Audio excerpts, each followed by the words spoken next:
Salut, c'est Cécile. J'ai retrouvé le soleil, moi je revis dès qu'il fait ce temps-là et que on peut enfin se mettre dehors sans qu'il fasse trop chaud.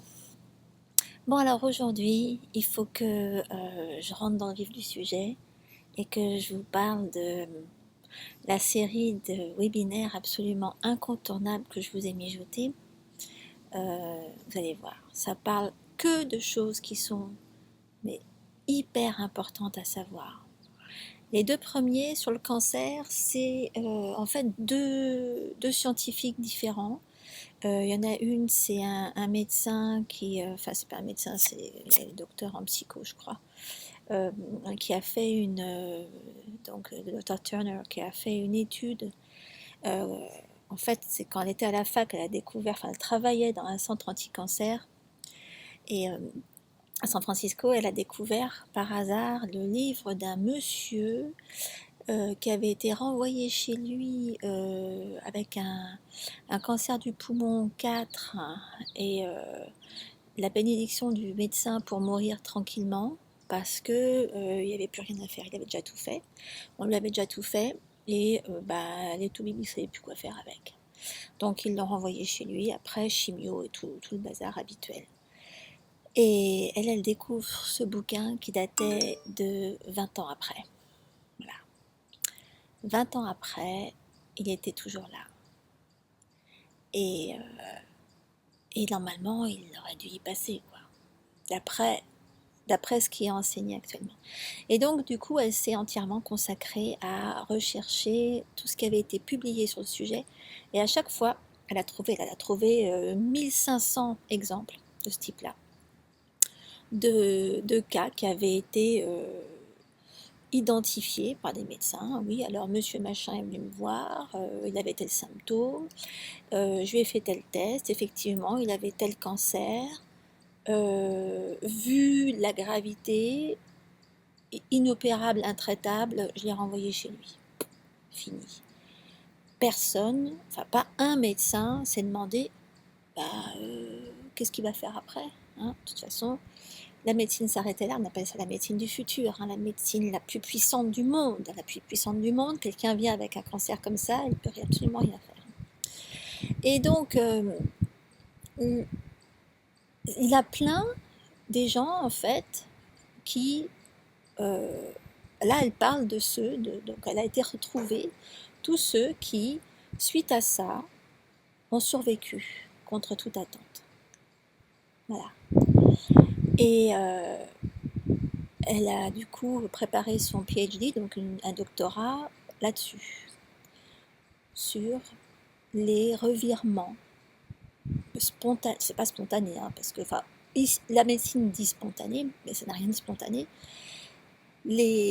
Pourquoi ces gens-là, contre toute attente, finalement ont survécu. Alors, c'est ça qui est absolument génial. Et en fait, ce qu'il faut absolument retenir de l'histoire, c'est que vous pouvez absolument en faire autant. Donc ça, c'est ce que je vous ai traduit dans cette conférence et je vais tout vous raconter. Le deuxième, alors ça j'adore parce que c'est le docteur Lipton alors lui c'est un chercheur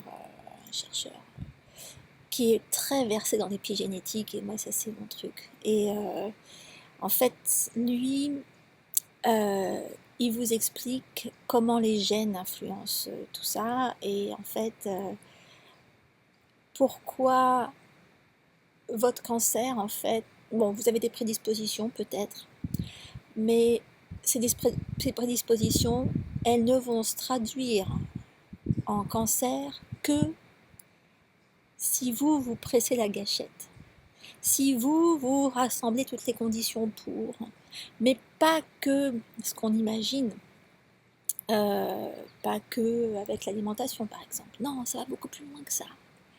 Et donc il est là dans cette conférence, voilà, il s'est arrêté, il a dû s'obliger à s'arrêter parce que c'est vrai qu'on pourra en parler pendant des jours.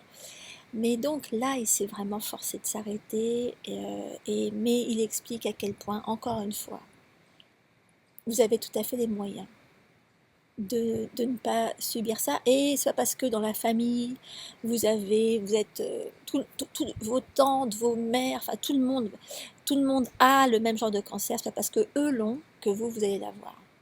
Il explique comment faire pour que vous ne l'ayez pas. Qu'est-ce que je vous ai mis après? Je vous ai mis... ah oui, alors la dépression, encore une fois, je ne dis rien, je ne fais que vous transmettre des conférences auxquelles j'ai assisté. Et là, c'est un psychiatre, donc une psychiatre, Kelly Brogan, qui elle, bon, elle a son cabinet à New York, et elle ne donne plus de médicaments.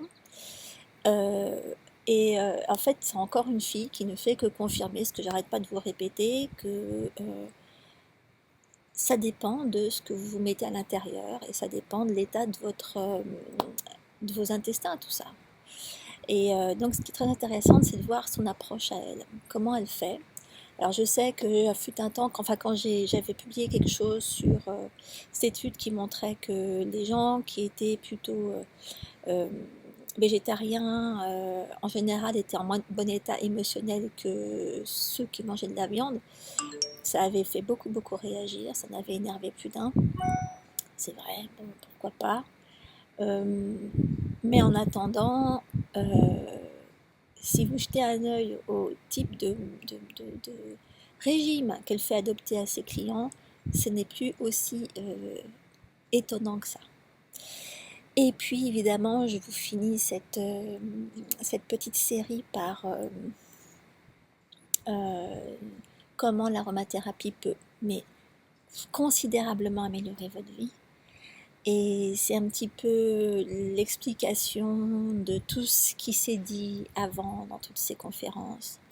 Euh, je vous mets un petit peu le nez dans tout ce que vous pourriez tout à fait obtenir et avoir si vous utilisiez ce que je sais et ce que je vous enseigne de toute façon entre mes pages et les écoles. Hein.